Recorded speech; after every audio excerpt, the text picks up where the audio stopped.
ప్రొద్దుటూరులో మళ్లీ గొడవలు. అసలు మన ప్రొద్దుటూరు పరిస్థితి ఏంటి? ప్రొద్దుటూరు మాజీ ఎమ్మెల్యే రాచమల్లు శివప్రసాద్ రెడ్డి గారు సంచలన వ్యాఖ్యలు చేశారు. తెలుగుదేశం పార్టీ అధికారంలోకి వచ్చాక ప్రశాంతంగా ఉన్న ప్రొద్దుటూరు అరాచకానికి నిలయమైందని రాచమల్లు మండిపడ్డారు. ఇసుక దందా, నకిలీ మద్యం, రేషన్ బియ్యం అక్రమ రవాణా, వీటన్నిటి వెనుక అధికార పార్టీ నాయకుల హస్తం ఉందని రాచమల్లు ఆరోపించారు. ప్రొద్దుటూరు పట్టణంలో శాంతి భద్రతలు పూర్తిగా క్షీణించాయని రాచమల్లు ఆవేదన వ్యక్తం చేశారు. సొంత ఆధిపత్యం, ఆదాయం కోసం కొండారెడ్డి, ప్రవీణ్ కుమార్ రెడ్డి వర్గాలు నడి రోడ్డుపై రాళ్లు రువ్వుకోవడం ఎంతవరకు సమంజసమని రాచమల్లు ప్రశ్నించారు. వీరందరినీ హిట్లర్, గ్లోబల్స్ అని విమర్శించారు. గొడవలాపి పెండింగ్ లో ఉన్న అభివృద్ధి పనులు పూర్తి చేయాలని, ప్రజలకు ఇచ్చిన సంక్షేమ హామీలు నెరవేర్చాలని రాచమల్లు డిమాండ్ చేశారు. ఈ అంశంపై మీరేమనుకుంటున్నారు? కామెంట్ చేయండి. మరిన్ని అప్డేట్స్ కోసం ఇప్పుడే మన ఛానల్ ను సబ్స్క్రైబ్ చేసుకోండి. ప్రొద్దుటూరు నియోజకవర్గంలో ప్రస్తుత పరిస్థితులపై రాచమల్లు తీవ్రమైన వ్యాఖ్యలు చేశారు. తెలుగుదేశం పార్టీ అధికారంలోకి వచ్చిన తర్వాత నియోజకవర్గంలో శాంతి భద్రతలు పూర్తిగా దెబ్బతిన్నాయని, ప్రజలు భయాందోళనలకు గురవుతున్నారని రాచమల్లు ఆరోపించారు. గతంలో తమ ప్రభుత్వ హయాంలో అభివృద్ధి పనులు మరియు ప్రశాంతమైన వాతావరణం ఉండేదని, కానీ ఇప్పుడు పరిస్థితి భిన్నంగా ఉందని రాచమల్లు పేర్కొన్నారు. పట్టణంలో అక్రమ ఇసుక రవాణా, రేషన్ బియ్యం అక్రమ అమ్మకాలు, నకిలీ మద్యం విక్రయాలు, బెల్టు షాపులు మరియు మట్కా, జూదం వంటి కార్యకలాపాలు పెట్టరేగిపోయాయని రాచమల్లు ఆరోపించారు. ఇవన్నీ అధికార పార్టీ నాయకుల అండదండలతోనే జరుగుతున్నాయని రాచమల్లు విమర్శించారు. నియోజకవర్గంలోని తెలుగుదేశం పార్టీ నాయకులు వరదరాజుల రెడ్డి కుమారుడు కొండారెడ్డి మరియు మాజీ ఇన్ఛార్జ్ ప్రవీణ్ కుమార్ రెడ్డి మధ్య ఆధిపత్య పోరు మరియు ఆదాయం కోసం గొడవలు జరుగుతున్నాయని, దీనివల్ల సామాన్య ప్రజలు ఇబ్బంది పడుతున్నారని రాచమల్లు పేర్కొన్నారు. వీరిద్దరూ తమ స్వార్థం కోసం ప్రొద్దుటూరు పట్టణాన్ని అశాంతికి నిలయంగా మార్చారని రాచమల్లు ఆరోపించారు. నిన్నటి రోజున కొండారెడ్డి వర్గీయులకు మరియు ప్రవీణ్ కుమార్ రెడ్డి వర్గీయులకు మధ్య నడి రోడ్డుపై రాళ్లు రువ్వుకోవడం, గొడవలు జరగడం చాలా దుర్మార్గమని, దీనిపై పోలీసులు కఠినంగా వ్యవహరించి సుమోటాగా స్వీకరించి కేసులు నమోదు చేయాలని రాచమల్లు డిమాండ్ చేశారు. వైఎస్ఆర్సీపీ గతంలో చేపట్టిన అభివృద్ధి పనులను బస్టాండ్, కాలేజీ భవనాలు, బ్రిడ్జీలు, ప్రాథమిక ఆరోగ్య కేంద్రాలు, మార్కెట్, రోడ్లు మొదలైనవి ప్రస్తుత ప్రభుత్వం పూర్తి చేయాలని రాచమల్లు డిమాండ్ చేశారు. అలాగే ఎన్నికల ముందు ఇచ్చిన హామీలను నిరుద్యోగ భృతి, పెన్షన్, గ్యాస్ సిలిండర్లు, మహిళలకు ఉచితంగా ఇస్తామన్న డబ్బులు తదితర హామీలు నెరవేర్చాలని రాచమల్లు డిమాండ్ చేశారు. కొండారెడ్డి మరియు ఉక్కు ప్రవీణ్లను ఉద్దేశించి ఒకరిని హిట్లర్, నియంత, హింసావాదిగా, మరొకరిని గోబెల్స్, అబద్ధాన్ని నిజమని నమ్మించగల దిట్టగా రాచమల్లు సంబోధించారు. ఏ రాజకీయ పార్టీకి సంబంధించిన వారైనా ఇళ్లపైకి జనాన్ని పంపడం, దాడులు చేయడం సరికాదని, ఇది మంచి సంస్కృతి కాదని రాచమల్లు అన్నారు. ఇకనైనా హింసావాదాన్ని విడనాడి ప్రశాంతమైన వాతావరణాన్ని కాపాడాలని, అభివృద్ధి మరియు సంక్షేమంపై దృష్టి పెట్టాలని రాచమల్లు విజ్ఞప్తి చేశారు. ఇంకా రాచమల్లు గారు ఏమన్నారో ఆయన మాటల్లోనే మీరు తిలకించండి. ప్రొద్దుటూరు నియోజకవర్గ ప్రజలందరికీ మీ బిడ్డలాంటి రాచమల్లు హృదయపూర్వకంగా నమస్కరిస్తూ, ప్రొద్దుటూరులో గత 2 సంవత్సరాలుగా తెలుగుదేశం పార్టీ అధికారంలోకి వచ్చినప్పటి నుంచి ప్రొద్దుటూరు నియోజకవర్గ వ్యాప్తంగా ప్రొద్దుటూరు పట్టణంలో జరుగుతుండే పరిస్థితులన్నిటినీ ప్రజలు గమనిస్తూనే ఉంటారు. కానీ ఓ ప్రజాప్రతినిధిగా 10 సంవత్సరాలు ఎమ్మెల్యేగా మీరు పెట్టిన భిక్ష ద్వారా నేను 10 సంవత్సరాలు ఎమ్మెల్యేగా కొనసాగిన ఆ కృతజ్ఞతా భావంతో నేను ఎప్పటికీ నా శ్వాస ఆగిపోయేంత వరకు ఈ ఊరి అభివృద్ధి కోసం, ఈ ఊరి నియోజకవర్గంలో ఉండే ప్రజల యొక్క సంతోషం కోసమే నేను పనిచేయాలి. నా వ్యక్తిగతమైనటువంటి అయిష్టాల కంటే కూడా మీ ఇష్టాలతోనూ, మీ అభివృద్ధితోనూ, మీ సంతోషంతోనూ నా జీవితం ముడిపడి. అందుకే నేను అధికారంలో ఉన్న 5 సంవత్సరాల కాలంలో కూడా ఎంతో నేను ఆదర్శవంతంగానే నేను ఉన్నా. ప్రజలారా, ఎక్కడే గాని తెలుగుదేశం పార్టీకి సంబంధించిన వారిపైన కక్ష సాధింపు చర్యలు గాని, తప్పుడు కేసులు నమోదు చేసే కార్యక్రమం గాని, వాళ్ళను బాధపెట్టే ప్రయత్నం గాని చేయలేను. ఈ ఊర్ను ప్రశాంతంగా ఉంచడానికి నేను నా శాయశక్తుల ప్రయత్నం చేసిన, సఫలీకృతం కాగలిగిన, వ్యాపారస్తులకు అండగా నిలబడగలిగిన, రక్షణ గోడగా నిలబడగలిగిన ఆనాడు. మేమున్న 5 సంవత్సరాల అధికారం ఉన్న కాలము ప్రొద్దుటూరు నియోజకవర్గం, ప్రొద్దుటూరు పట్టణం వ్యాపారస్తులకు ఎంతో అండగా ఉన్నది. ఎంతో ప్రశాంతమైన వాతావరణం ఉన్నది. ఒకవైపు అభివృద్ధి జరిగింది. ఎక్కడ చూసినా రోడ్లు వేసినాం, ఎక్కడ చూసినా కాలువలు కట్టినాం, మంచినీళ్లు తెచ్చినాం, పార్కులు కట్టినాం, రోడ్లు వెడల్పు చేసినాం, డివైడర్లు చేసినాం, ట్రాన్స్ఫార్మర్స్ తొలగించినాం, అందమైన పార్కులు తయారు చేసినాం, కొత్త బస్టాండ్ తీసుకొచ్చినాం, కొత్త కాలేజీ భవనాలు తీసుకొచ్చినాం, బ్రిడ్జీలు తీసుకొచ్చినాం, కొత్త మార్కెట్ కు డబ్బులు తీసుకొచ్చినాం, పైప్ లైన్ కు డబ్బులు తీసుకొచ్చినాం, కాలువల ఆధునీకరణకు డబ్బులు తీసుకొచ్చినాం, గవర్నమెంట్ హాస్పిటల్ కు డబ్బులు తీసుకొచ్చినాం, ప్రాథమిక ఆరోగ్య కేంద్రాలను అందంగా తీర్చిదిద్దగలిగినాం, ఊర్లో ఉండే స్కూళ్ళన్నీ అద్భుతంగా అభివృద్ధి చేయగలిగినాం, వందల కోట్ల రూపాయలు, వేల కోట్ల రూపాయలు సంక్షేమ పథకాలతో పేదవారికి ఉపయోగపడగలిగినాం. ఇంత అభివృద్ధిని, సంక్షేమాన్ని ఒకవైపు అందిస్తూ మరొక వైపు ఈ ఊర్లో ఎక్కడే గాని గొడవలు లేకుండా ప్రశాంతమైన వాతావరణాన్ని మీకు అందించగలిగినాను. ఈ విషయాన్ని మీకు నేను చెప్పుకునేదానికి సంతోషపడతా ఉన్నా. వైఎస్ఆర్ కాంగ్రెస్ పార్టీ నాయకునిగా గర్వపడతాను. ప్రజలారా, నా ఊరు ఎప్పుడు ఇట్నే ఉండాలని కోరుకునేను. కానీ 2 సంవత్సరాలైంది తెలుగుదేశం పార్టీ వచ్చి. మీరే గమనిస్తున్నారు, ఎన్నికల కంటే ముందు వాళ్ళు ఇచ్చిన హామీలు ఏమైతే ఉన్నాయో సంక్షేమ పథకాలకు సంబంధించి అవి నెరవేర్చినారా ప్రజలారా? వీళ్ళు నేను అడుగుతా ఉన్న వాళ్ళను, మీరు చెప్పిన హామీలు ఒక్కటంటే ఒకటి. ప్రతి ఆడపిల్లకు 18 సంవత్సరాలు వస్తే 1500 ఇస్తామన్నారు, అటకెక్కిచ్చినారు. నిరుద్యోగ భృతి 3000 ఇస్తామన్నారు, అది అటకెక్కిచ్చినారు. 20 లక్షల ఉద్యోగాలు అన్నారు, అది అటకెక్కిచ్చినారు. ఉద్యోగస్తుల హామీలను చాలా ఇచ్చినారు, నెరవేరుస్తామని. వాళ్ళను ధర్నాలు చేసే పరిస్థితి తీసుకొచ్చినారు. రైతులకు చెప్పినారు 26,000 అని, అది మోసం చేసినారు. 50 ఏళ్లకు పెన్షన్ ఇస్తామన్నారు, అది మోసం చేసినారు. 2 సంవత్సరాలైనా ఒక్క కొత్త పెన్షన్ ఇలే, అది మోసం చేసినారు. గ్యాస్ సిలిండర్లు ఇస్తామని చెప్పినారు 3. నేను అడుగుతా ఉన్నా, ఆ పథకాన్ని అమలు పరిచినామని గొప్పలు చెప్పుకుంటే మీరు ఒక ప్రొద్దుటూరు నియోజకవర్గానికి మీ ఇష్టం, ఒక వార్డు కోరుకుంటే ఒక వార్డుకు వస్తా నేను, వార్డులో ఒక వీధి కోరుకుంటే ఒక వీధికి వస్తా నేను. ఆ వీధిలో ఒక 100 ఇళ్ళు ఉంటే 100 ఇళ్లను ఒక చోటికి పిలిచి మీ 100 ఇళ్లకు గత 2 సంవత్సరాలుగా సంవత్సరానికి 3 సిలిండర్ల చొప్పున 6 సిలిండర్లు వచ్చినాయా అని అడిగితే 50 మంది చేతులు ఎత్తితే, నేను ఎలక్షన్స్ లో పోటీ చేయను, 50 మంది చేతులు ఎత్తితే అర కొరక ఏ ఒక్కరికి సంవత్సరానికి 3 సిలిండర్లు ఒక్కరికి కూడా ఇలా మీరు, అది మోసమే చేసినారు. బస్సు అన్నారు, 36 రకాల సౌకర్యాలు తీసేసి మన తరంగాని 1-2 సౌకర్యాలు వాళ్ళకి ఇచ్చి,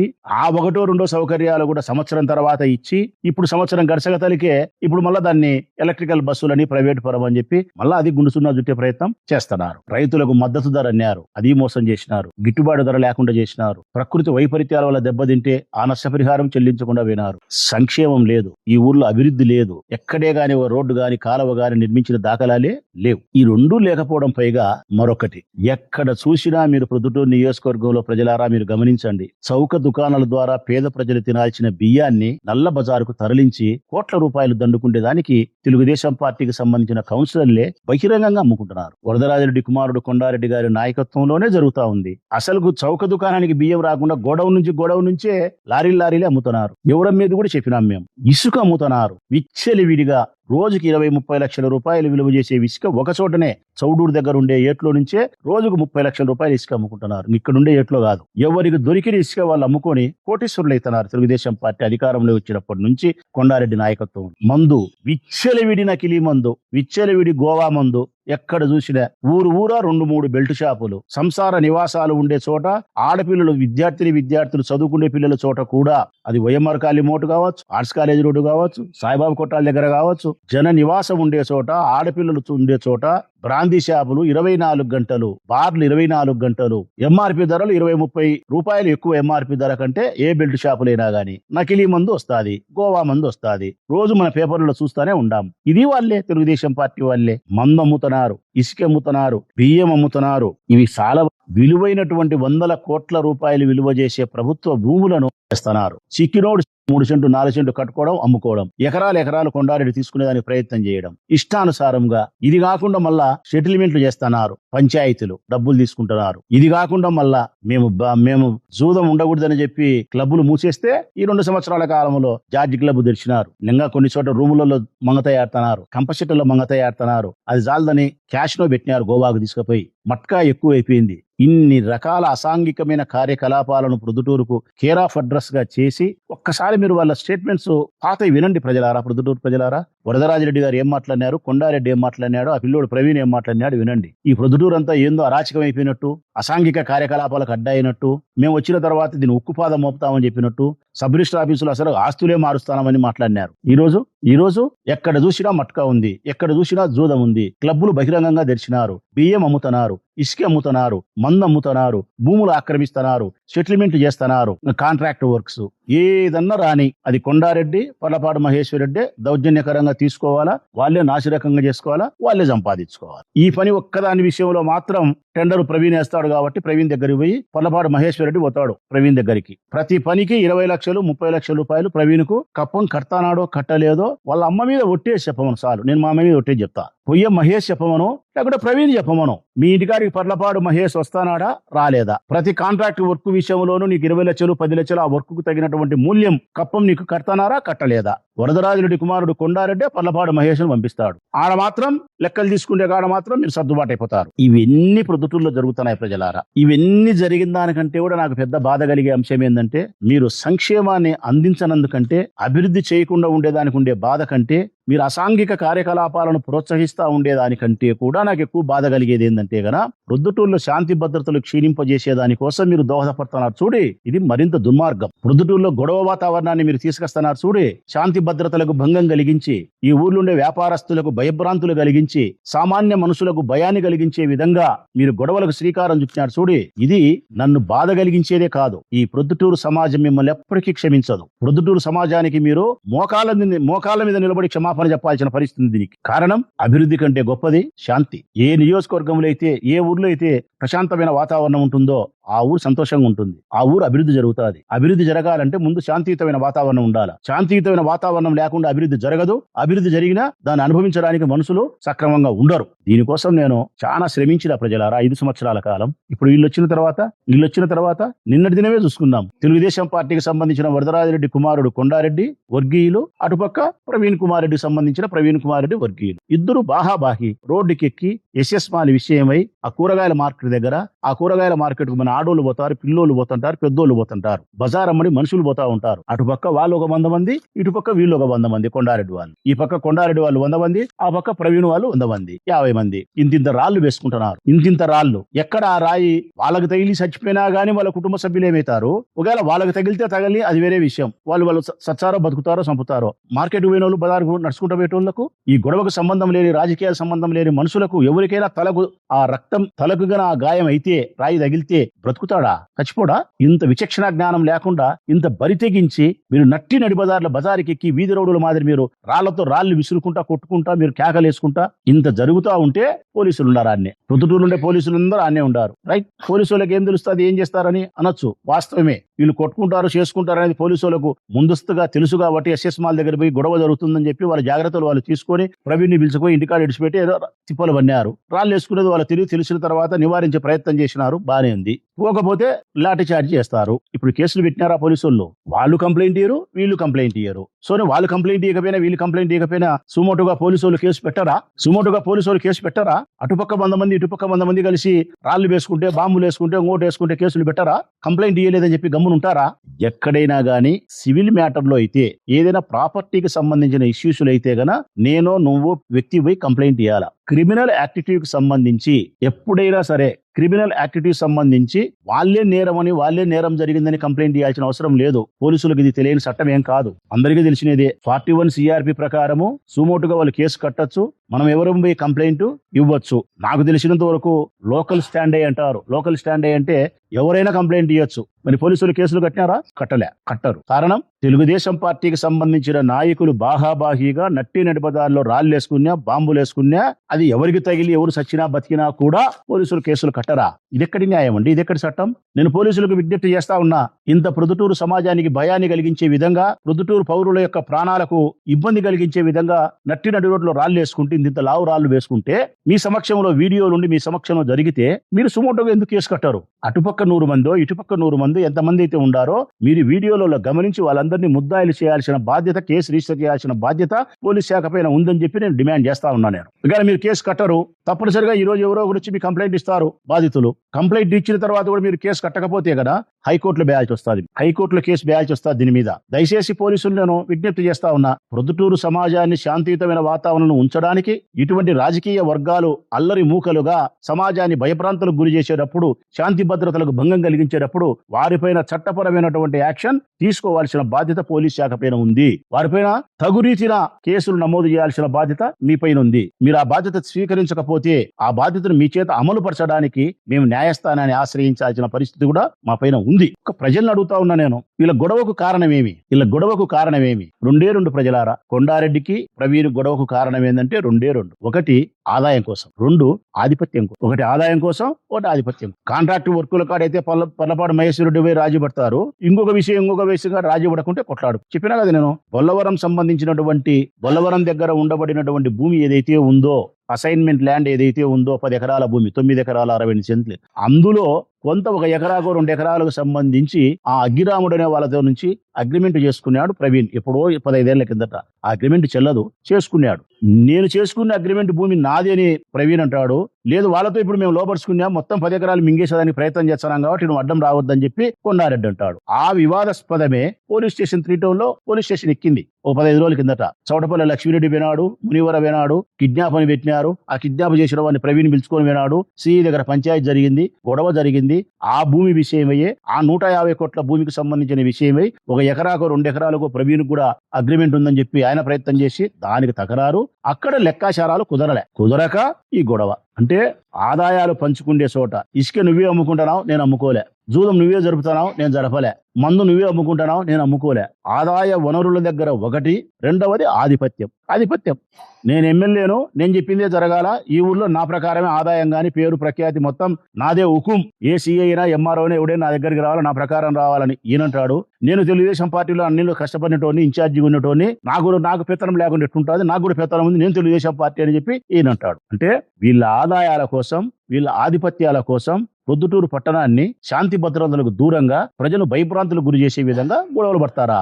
వీళ్ళ ఆదాయాల కోసం అసాంఘికమైన కార్యకలాపాలకు కేర్ ఆఫ్ అడ్రస్ ప్రొద్దుటూరుని చేస్తారా? ఇంతకు ముందు ఎలక్షన్లకు ముందు వీళ్ళు మాట్లాడిన మాటలు, ఇప్పుడు ఈ ఊర్లో జరుగుతా ఉండే చర్యలను గమనించమని ప్రజలు నేను అభ్యర్థిస్తా ఉన్నాను. కనీసం నా విజ్ఞప్తి ఈ తెలుగుదేశం పార్టీ నాయకులకు ఏంటంటే, అయ్యా కొత్త అభివృద్ధి కార్యక్రమాన్ని మీరు చేయకపోయినా పర్వాలే. వైఎస్ఆర్ కాంగ్రెస్ పార్టీ నాయకత్వంలో 5 సంవత్సరాల క్రితం మేము తెచ్చినటువంటి అభివృద్ధి కార్యక్రమాలు పూర్తి చేయండి. ఆ బస్టాండ్ ఓపెన్ చేయండి, వైఎస్ఆర్ ఇంజనీరింగ్ కాలేజీ పూర్తి చేయండి, రామేశ్వరం నుండి బ్రిడ్జి పూర్తి చేయండి, శివాలయం ఎదురుగానే మార్కెట్ పూర్తి చేయండి, నేను తీసుకొచ్చిన పైప్ లైన్ పూర్తి చేయండి, నేను తీసుకొచ్చినటువంటి కాలువల క్రమబద్ధీకరణ పూర్తి చేయండి, నేను తీసుకొచ్చినటువంటి గవర్నమెంట్ హాస్పిటల్ 70 కోట్ల పని పూర్తి చేయండి, నేను తీసుకొచ్చినటువంటి ఎస్ఎన్ఆర్ గవర్నమెంట్ కాలేజీకి నిధులు తెచ్చినా దాన్ని పూర్తి చేయండి.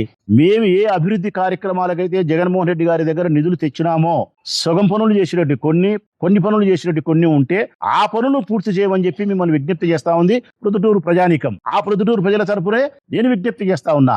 మా నాయకత్వంలో, జగన్మోహన్ రెడ్డి గారి నాయకత్వంలో మేము తీసుకొచ్చినటువంటి అభివృద్ధి పనులను పూర్తి చేయండి. మీరు గొడవలు ఆపండి. ఎన్నికల కంటే ముందు మీరు ఇచ్చిన సంక్షేమ పథకాలు ఏమైతే ప్రజలకు అందిస్తామని చెప్పినారో, ఇప్పుడు నేను ఇంతకు చెప్పినా కదా, 18 సంవత్సరాలు నిండితే 1500 అన్నారు, నిరుద్యోగ భృతి అన్నారు, 20 లక్షల ఉద్యోగాలు అన్నారు, ఉద్యోగస్తులకు ఇచ్చిన హామీలు అన్నారు, లేకపోతే గ్యాస్ సిలిండర్లు అందరికీ ఇవ్వండి అని చెప్తున్నాం, 50 సంవత్సరాలకు పెన్షన్ అని చెప్పినారు, 6 మాసాలకు ఒకసారి అందరికీ పెన్షన్ అర్హత ప్రకారం అందరికీ ఇవ్వండి.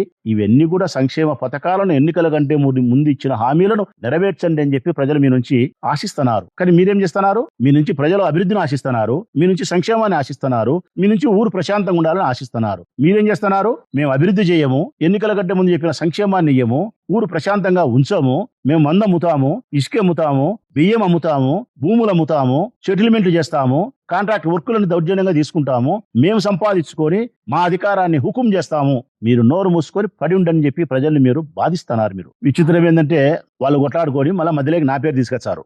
ఇదెంత సోద్యమో చూడండి ప్రజలారా. అసలు మాకు చెప్పినా కదా, నేను ఎన్నిసార్లు చెప్పినా, నా రాజకీయ జీవితంలో నాకు ప్రత్యర్థి అంటూ ఉండాడు అంటే, నాకు రాజకీయ ప్రత్యర్థి అయినా సరే, రాజకీయ శత్రువైనా సరే, ఎన్నికల్లో మాత్రమే పోటీ చేస్తే ప్రత్యర్థి అంటారు, మనిషిని చంపడానికి ప్రయత్నం చేస్తే శత్రువు అంటారు. నన్ను ఎన్నికల్లో పోటీ చేసి ఓడించడానికి ప్రయత్నం చేసిన వాడు వరదరాజిరెడ్డి కుటుంబమే, వరదరాజిరెడ్డి. నన్ను హతమార్చాలా, చంపాలని ప్రయత్నం చేసిన వాడు కొండారెడ్డి, వరదరాజిరెడ్డి. కాబట్టి నాకు వాళ్ళు రాజకీయ ప్రత్యర్థులు, నా కుటుంబానికి రాజకీయంగానే కాకుండా శత్రువులు కూడా. నాకు ఈ ప్రపంచంలో శత్రుత్వం వాళ్ళతో తప్ప మరే ఒక్కరితో కూడా లేదు. రాచమల్లు బొందిలో ప్రాణం ఉన్నంత వరకు వరదరాజిరెడ్డికి శత్రుస్థానంలోనే ఉంటాడు తప్ప మిత్రుస్థానంలో ఎప్పుడు ఉండడు. వాళ్ళతో రహస్య ఒప్పందాలు గాని మాట మంతి కలపడం గాని వారి వైపు నా ఎడమ కన్ను కూడా ఎత్తి చూసే పరిస్థితి కూడా ఉండదు. ఊరికి అన్ని ప్రవీణ్ అబద్ధాలు మాట్లాడుతూ ఉంటాడు. అందుకే నాకు వీళ్ళిద్దరిని చూసినప్పుడు నాకు అనిపిస్తా ఉంటది, ప్రజలారా, నాకు అనిపించే భావాన్నే మీకు ప్రకటిస్తా ఉన్నా. వీళ్ళలో ఒకడేమో హిట్లర్ ఒకడేమో మరొకడేమో గ్లోబెల్. ఒకడు హిట్లరు, ఒకడు గ్లోబెల్. కొండారెడ్డి ఏమో హిట్లర్, నియంత, హింసావాది, క్రిమినల్. తను అనుకునేదే జరగాల, తను చెప్పిందే జరగాల, తను అనుకునేది తను చెప్పింది జరుపుకునే దానికోసం మాట వినకపోతే గొంతు చేస్తా. ఇది హిట్లర్. మారణకాండ సృష్టించిన వాడు, తను అనుకునే దానికోసం హిట్లర్. అందుకే కొండారెడ్డి నియంత, హిట్లరే. ఇంకా ప్రవీణ్ ఈయన గ్లోబెల్ అనేది ఒక పేరు ప్రజలారా. గ్లోబెల్ ప్రచారం అన్నారు కదా, గ్లోబెల్ పేరుతోనే ప్రచారం జరిగింది. ఆ గ్లోబెల్ అనే పెద్ద మనిషి ఏంటంటే గన ఒక అబద్ధాన్ని సైతం 100 సార్లు చెప్పి ప్రజల చేత నిజమని నమ్మించగలిగినటువంటి దిట్ట గ్లోబెల్. ఆ గ్లోబెలే ప్రవీణ్. ఒకరేమో హిట్లరు, ఒకరేమో గ్లోబెల్. ఒకరేమో హింసావాది, నియంత, మరొకరేమో అబద్ధాన్ని సైతం అని చెప్పి నిజాన్ని నమ్మించగలిగినటువంటి పరిస్థితి. కానీ ఒక్కటైతే మాత్రం సంస్కృతి బాగలేదు ప్రజలారా. ఏది ఏమైనప్పటికీ కూడా ఇళ్ల మీదికి జనాన్ని వేసుకొని పోయే సంస్కృతి అయితే మంచిది కాదు. అది ఏ రాజకీయ పార్టీకి సంబంధించిన వాళ్ళైనా, నేనైనా, ఎవరైనా ఒకరిళ్ల మీదకి ఒకరు పోయే పరిస్థితి గాని, ఒకరిళ్ల మీదకి ఒకరు పోయి దాడి చేసే పరిస్థితి గాని ఆ సిస్టమ్ లేకి రాకూడదు. అది మంచి సంస్కృతి కాదు. మన ఇళ్లలో ఆడవాళ్ళు ఉంటారు, పిల్లలు ఉంటారు, వృద్ధులు ఉంటారు. జరగరాని పనులు జరిగితే అది అత్యంత ప్రమాదకరము, అత్యంత నీచము కూడా. ఆ సంస్కృతికి మెల్లగా తెరదీస్తున్నారు. ఒకసారి గమనించమంటాను ప్రొద్దుటూరు ప్రజలు. వీళ్ళెందుకు నియంత్రణ అనడానికి ఈ రోజే కాదు, ఇంతకుముందు ముక్తియార్ని మేము మున్సిపల్ చైర్మన్ గా చేయాలనుకునేప్పుడు, ఆసం రఘురామిరెడ్డిని చేయాలని వరదరాజురెడ్డి అనుకునేటప్పుడు బలం మా వైపు ఉంటే ప్రభుత్వం ఆయన వైపు ఉందని చెప్పి, ఆదినారెడ్డి మంత్రిగా ఉన్నాడని చెప్పి మున్సిపల్ ఆఫీస్ కాడికి ఒక 2000 మందిని జనాన్ని వేసుకొని పెద్ద ఆయన పంచె ఊడిపోయింది. ఆ రోజు రాయర్తో నిలబడినాడు ఆయన. ఫోటో కూడా చూసినాం. ఆ వయసులో 2000 మంది జనాన్ని వేసుకొని మున్సిపల్ ఆఫీస్ మీద దాడికి వచ్చినాడు మా మీదకి. అది అయిపోయింది. నిన్ననే మళ్ళా ప్రభుత్వం వచ్చింది మీది. చిన్న గోపవరం ఉప సర్పంచ్ పదవి కోసం, చిన్నది గోపవరం ఉప సర్పంచ్ చిన్న పదవి కోసం బలం మా దగ్గర ఉంది, బలం మీ దగ్గర లేదు. ప్రభుత్వం ఉంది. 3 రోజులు ఎలక్షన్ వాయిదా వేసి ఇంత గుండాలతో మా వాళ్ళ మీద రాళ్ళేసి జీప్ బలగొట్టి మనుషులు బలగొట్టి పెద్ద సీన్ క్రియేట్ చేసినాడు. హింస.